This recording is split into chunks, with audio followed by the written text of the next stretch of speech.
Good evening, my dear Chuck. Good evening, my dear listeners. This podcast, welcome to the January episode of Frankie's Stories. I tried to go live with it, but unfortunately, I had some very bad connection. So, I have to make a video. But, maybe doing it live was more of a practice. And this is the show.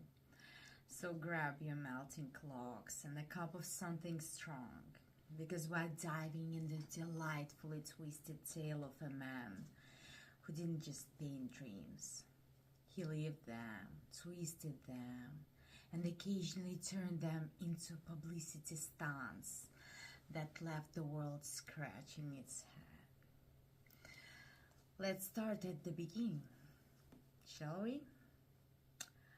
Picture a sleepy town in Catalonia, Spain, called Fijares. Rolling hills, medieval vibes. And on May 11th, 1904, the arrival of a baby boy destined to out-eccentric them all. Salvador Domingo Felipe Jacinto Dali y Dominic. Yes, that's a mouthful. But Dali loved excess, even the names.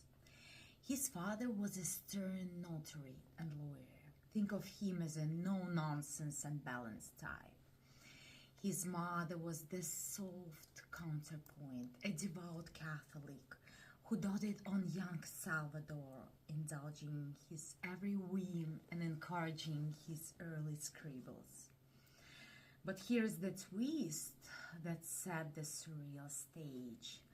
Dali wasn't the first Salvador in the family. His older brother, also named Salvador, had died just 9 months before our hero's birth, at the tender age of 2. This story reminds me of my latest podcast about Vincent van Gogh. Maybe that's how you become a talented artist. Anyway, the parents, in a move that's equal parts grief and gothic, and told little Dali he was his brother's reincarnation. Imagine toddling around with this existential baggage. Dali later wrote, "I'm my dead brother," and it haunted his art.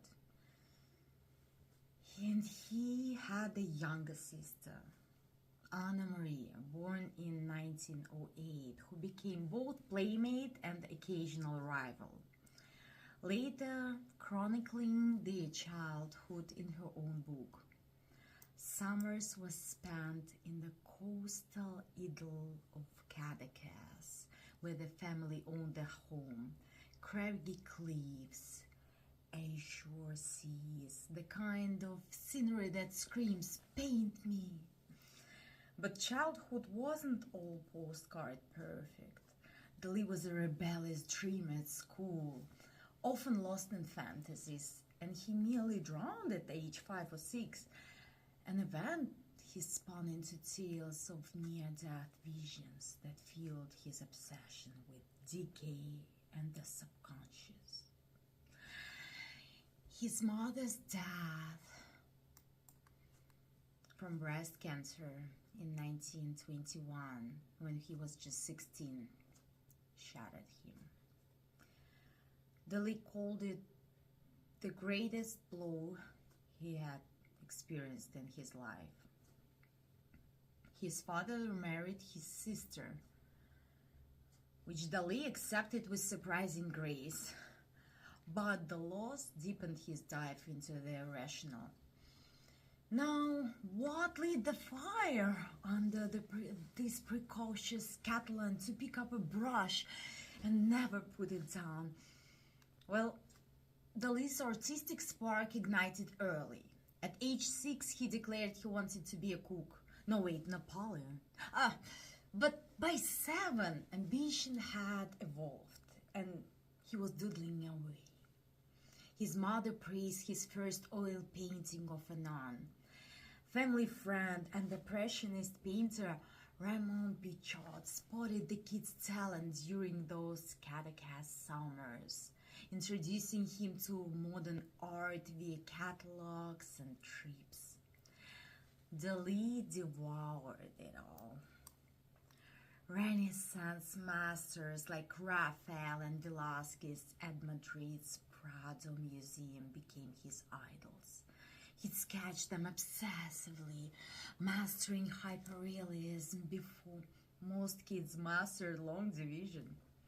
By 13, his impressionist style landscapes were earning local acclaim, and at 14, he held his first exhibition in Fijares Municipal Theatre. Enrolling at Madrid's Real Academia de Bellas Arts de San Fernando in 1922, he hobnobbed with future legends like poet Federico Garcia Lorca and filmmaker Luis Buñuel. Here, the inspiration piled on. Cubism from Picasso, futurism speed, Dada's absurdity, and most crucially, Sigmund Freud's theories on the subconscious, which Dali gobbled up like forbidden fruit. He experimented wildly. Cubist collages one day, dreamlike sexual symbols the next. Dali was expelled twice, once for inciting a riot over a professor's appointment, claiming the faculty was unworthy to judge him. He didn't care. He was already exhibiting in Barcelona in 1925, blending realism with the avant-garde. A brief prison stint in 1923 for protesting the dictatorship. Just more fuel for his firebrand persona. Freud's interpretation of dreams became his Bible, inspiring the paranoid critical method, a way to induce hallucinations and tap the irrational art. Dali wasn't just inspired, he was possessed, turning personal traumas like his brother's shadow and sexual anxieties into canvases that screamed the unspoken. But no Dali's story is complete without the entrance of his eternal flame. Gala, the muse who turned his world upside down and kept it spinning. Born Elena Ivanovna Dyakova in 1894 in Kazan, Russia, 10 years older than Dali, she was a force of nature, sharp, ambitious, and unapologetically insatiable in life and love. They met in the summer of 1929 when Gala arrived with her husband, surrealist poet Paul Aluart, and their daughter. As part of a group visiting the young artist, Dali, then a 25-year-old virgin, was terrified of intimacy. Blame a childhood book on sexually transmitted diseases that scared him for life. Yet, he was smitten at first sight. He sported outrageous outfit, greased hair, pearl necklaces to impress her. But it was their long walks where the magic happened. Gala saw past his hysterical laughter and awkwardness, recognizing genius in the shy Spaniard. She calmed his nerves, inspired his first truly surrealist works like The Accommodations of Desire of 1929, and when Eluard left, she stayed. Eluard, her husband, is in an open marriage twist, even blessed it initially.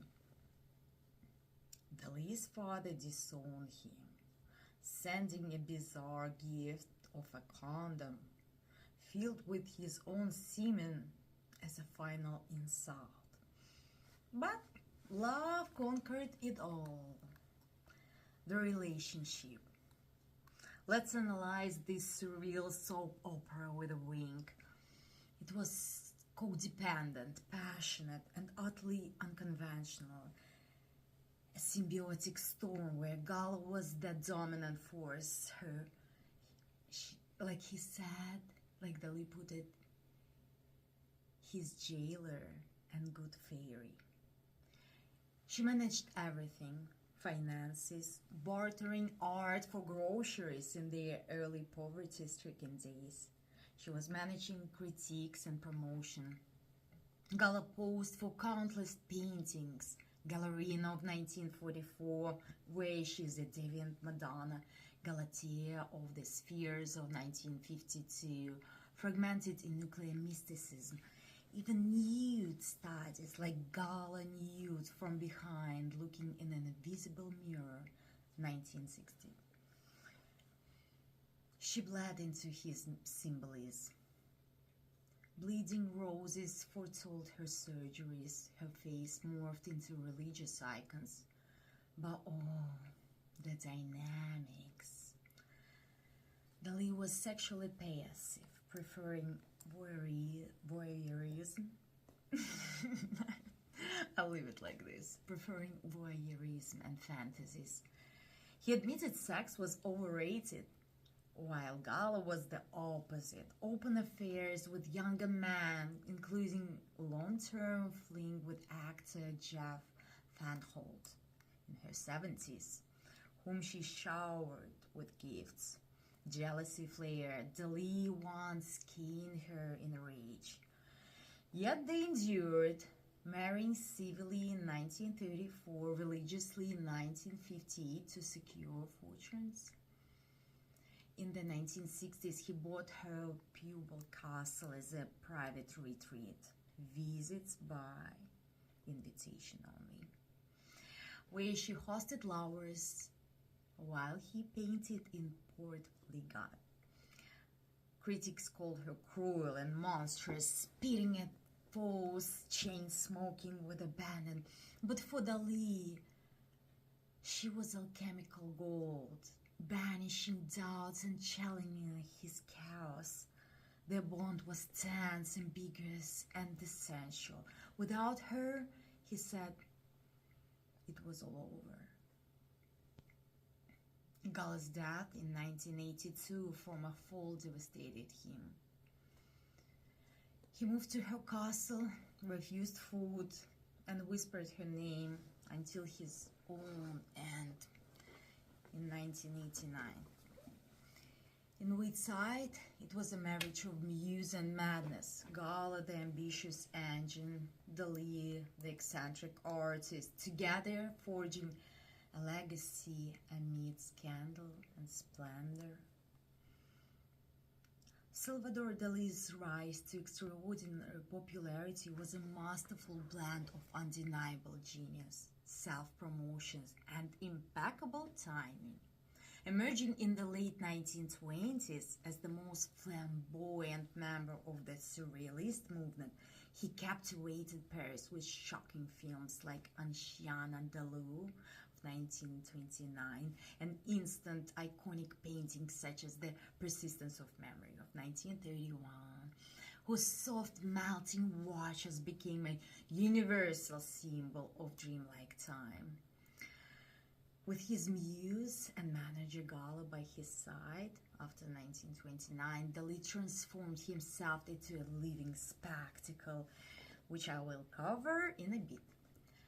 Fleeing war-torn Europe in 1940, he and Gala conquered America, charming high society, designing dream sequences for Hitchcock's Spellbound, appearing on television game shows, and publishing a sensational autobiography. Dali understood mass media before most artists did.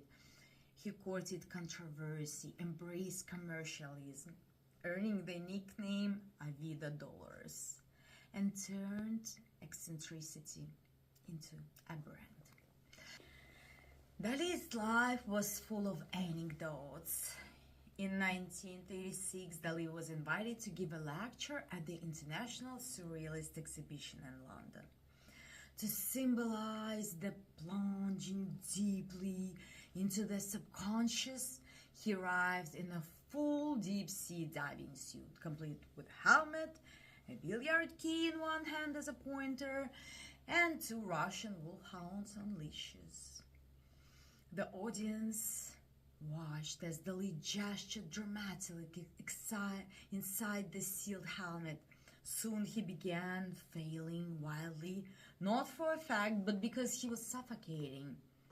The crowd applauded enthusiastically, mistaking his panic for avant-garde performance art. Finally, a quick-thinking attendee grabbed the wrench and pried off the helmet.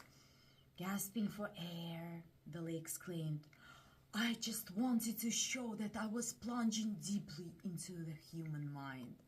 The room erupted in laughter. Dali turned out to have a passion for exotic pets. His pet, ocelot Babu, a wild cat allegedly gifted by Colombia's head of state, accompanied him everywhere in the 1960s on a jeweled leash. One infamous incident occurred in a posh Manhattan restaurant. Dali tethered Babu to the table leg, prompting a nearby woman to whisper in terror, "There is a leopard over there!" Calmly, Dali leaned over and reassured her, "Don't worry, ma'am. It's only an ordinary cat that I have painted over in an op-art design to make it look like an ocelot." The woman, unsure he was joking, spent the meal on edge. On another occasion at Paris's luxurious hotel, Babu escaped, sending elegant guests scrambling in panic. Dali knew that the chaos only boosted his fame. Babu even joined Dali on luxury ocean liners and gallery visits, once making nuisance on valuable lithographs.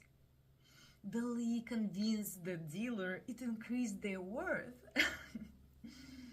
Not content with one exotic pet, Dali was famously photographed in 1969 strolling the Paris subway with a giant anteater on a leash.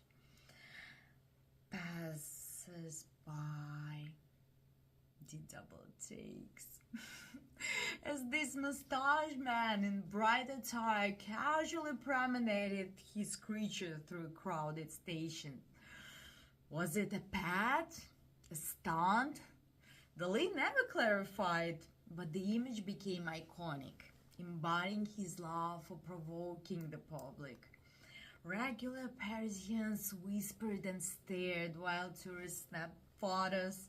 Dali, of course, reveled in the attention, treating the city like his personal surreal zoo. As we already know, Dali was inspired by the works of Sigmund Freud. So another funny story, Dali idolized Freud, whose theories on the subconscious fueled surrealism. In 1938, thanks to writer Stefan Zweig, Dali finally met his hero in London. Clutching his painting, The Metamorphosis of Narcissus, Dali sketched Freud mid-conversation, babbling excitedly about dreams and paranoia. Freud, initially skeptical of surrealists, was charmed, or at least intrigued, mainly by Dali's intensity. Afterward, Freud wrote to Zweig, "That boy looks like a fanatic. I'm inclined to regard the surrealists who have apparently chosen me as their patron saint as complete fools, but that young Spaniard with his candid, fanatical eyes makes one thing differently." Dali, over the moon, declared the meeting a triumph of the irrational. In 1973, Dali became obsessed with shock rocker Alice Cooper's stage antiques. partly inspired by Dali himself. They met at New York's St. Regis Hotel, where Dali arrived with an entourage of silent, androgynous nymphs in pink chiffon. Over hot water, sweetened with pocket honey, cut mid-drip with scissors for dramatic effect. Dali gifted Cooper a plaster brain topped with a chocolate eclair crawling with real ants. Then he persuaded Cooper to pose for a holographic artwork, draping him in a 2 million diamond tiara under armed guard. The result? A revolving hologram of Cooper biting a Venus de Mille head. Cooper later recalled, everything was a performance with Dali. The world revolved around him. Nights out at Studio 54 followed with Dali's bizarre crew in tow. Dali's cleverest public trick? In fancy restaurant, he doodled elaborate sketches on the backs of checks when the bill arrived. Waiters, recognizing the value, often accepted them as payment or more. A free meal for a future fortune. While Salvador Dali was the king of surreal stunts and wild pets, Aram Khachaturian, the beloved Soviet Armenian composer of fiery ballets, was more of a warm, charismatic force of nature. There is a widely circulated but totally fabricated tale of the two meeting. Khachaturian waits hours for Dali, only for the artist to burst in naked, sword aloft to Khachaturian's own saber dance, before vanishing with a maid, declaring meeting over. It inspired a 2012 animated short film highlighting Dali's madness. But reality check, the Khachaturian Museum in Yerevan and Dali's estate confirm it never happened. Khachaturian never toured Spain and no records exist. It is a hilarious urban legend, perhaps born from the shared love of dramatic flair, Dali's surrealism, Khachaturian's explosive rhythms. These tales paint Dali not just as an artist, but as life's ultimate provocateur, turning every encounter into theater, whether terrifying dinners with wild cats or nearly asphyxiating for art's sake. He proved his famous quip, "The only difference between me and the madman is that I'm not mad." His eccentricity didn't just amuse, it immortalized him. Oh, darling listeners, if Salvador Dali's melting clocks weren't enough to warp your sense of reality, just wait until you see how his surreal genius slithered into other realms of art, like a lobster telephone ringing in the dead of night. Let's start with cinema, where Dali didn't just dip a toe. He cannonballed in with his old pal Louis Buñuel. Together they burst the infamous Ancien Andalou in 1929, a 16-minute fever dream of sliced eyeballs, dead donkeys on pianos, and ant crawling from hands. Pure subconscious chaos that shocked Paris and kick-started surrealist film. Not to be outdone, they followed with Large Door in 1930, the Golden Age. A scandalous romp blending blasphemy and bourgeoisie bashing that got banned faster than you can say burning giraffe. Fast forward to Hollywood, Alfred Hitchcock, that master of suspense, roped Dali into designing the dream sequence for Spellbound in 1949, where Gregory Peck's psyche unravels amid giant eyes, melting wheels, and faceless figures. Because nothing says Freudian therapy like a Dali-esque nightmare. And let's not forget his Disney fling, the short Destino, conceived in 1949 with animator John Hange, but shelved until 2003, a swirling ballet of Kronos, love, and a metamorphosis that feels like Dali's painting pirouetting off the canvas. I had mixed feelings about that movie. And my dear friends, as our surreal journey throughout the life and madness of Salvador Dali draws to a close, let's pause to reflect on Dali's extraordinary impact, why his work remains not just significant but profoundly important. Dali didn't merely participate in surrealism, he detonated it into the mainstream consciousness. Before him, the subconscious was the private domain of poets and psychoanalytics. After Dali, it became public property, accessible, theatrical, and irresistibly strange. Dali turned private obsessions into shared cultural icons, making the once elite language of modern art suddenly democratic. He showed that avant-garde ideas could be popular without being dumbed down, that provocation and pleasure could share the same canvas. More than that, Dali expanded the very definition of what an artist could be. He was painter, performer, provocateur, brand, the myth, all at once.